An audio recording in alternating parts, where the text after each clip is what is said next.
warahmatullahi wabarakatuh. Tepangkeun Unwesta Anissa Nur Insyani ti 10 MP3. Dina waktos ieu abdi bade ngadongeng ngeunaan Sasakala Situ Bagendit. Di wewengkon Garut, Jawa Barat aya situ anu namina tos kasohor kamana-mana. Nyaeta Situ Bagendit. Cek sasakala asal muasal Situ Bagendit teh sapertos kieu.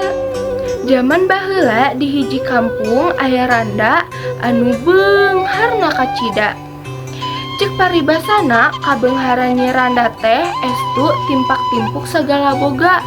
Raja kayana bro di juru, bro di panto. Hanjakal menditna teka tulungan. Ku orang lembur mah eta awewe teh katelahna Nyi Endit. Awakna jangkung rada ngisi, tapi sorana cempreng. Rupana mah teu gelis-gelis amat, kitu weh sarua jeung orang lembur nu sejen. Tapi ku kabeungharanana asa panggelisna weh di lembur eta. Jeung pagawean sapopoena ngan ukur nimbang nembongkeun kakayaan sapertos papakean jeung perhiasan emas. Kongkorong emasna segede nyere, tapi digantongan ku koin segede jengkol. Tah, ari gelang namah kenca jeung katuhu, bari alina reunjem dina ramona. Lamun ngeunaan kadaharan unggal dinten ngajugrug di meja, mulai ti sangu jeung deungeuna. Di meja nu sejen aya mangrupa-rupa bumbuahan. Eta kadaharan anu sakitu lobana tara kasoro ku batur, sanajan di imahna teh loba nu babantu. Tapi sanajan loba kadaharan, Nyi Endit mah tara daek barang bere ka batur teh. Tah, ari paparentah kana gawe mah cerewet pisan moal aya. Ari muruhan mah hitungan pisan.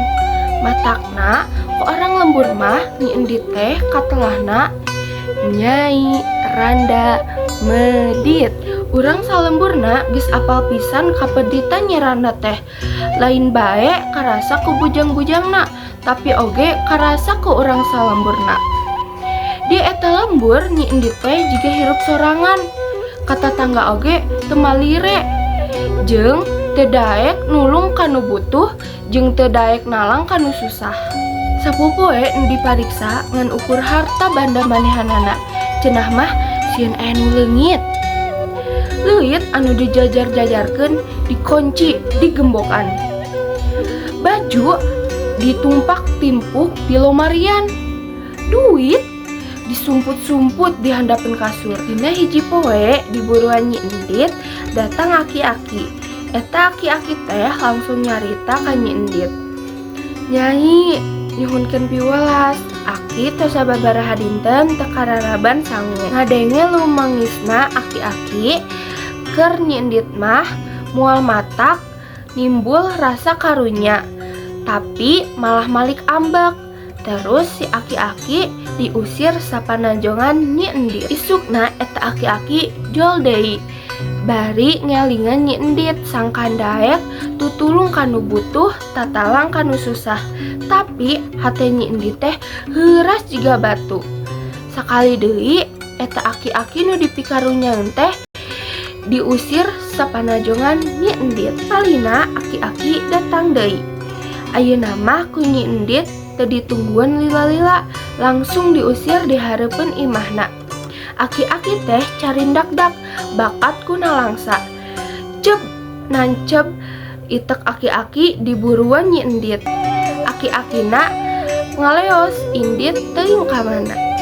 Boro-boro jalma eta itek ge keur Nyi Endit mah matak ngaganggu. Eta itek anu ditancepkeun dicepeng tuluy dicabut. Kacidareuasna Nyi Endit basa ningali urut nancepna si itek eta ngaburial cai anu gede pisan. Nyi Endit undur-unduran. Beuki lila cai anu ngaburial teh beuki ngabulagdag sarta beuki gede. Malah antukna ngeem sakur anu aya di dinya. Mimitina samet mumuncangan, naik kanu tuur, ngeem dada, sarta tuluy laput kana sirah. Kabeh kakeem, sarta urutna jadi situ anu kacidel gana. Eta situ katelahna situ Bagendit. Amanat tina sasakala situ Bagendit nyaeta hirup teh ulah sarakah jeung ulah pelit, tapi kuduna hirup teh ngabantosan ka sasama manusia kusabab arurang makhluk sosial anu teu tiasa hirup sorangan. Hatur nuhun. Wassalamualaikum warahmatullahi wabarakatuh.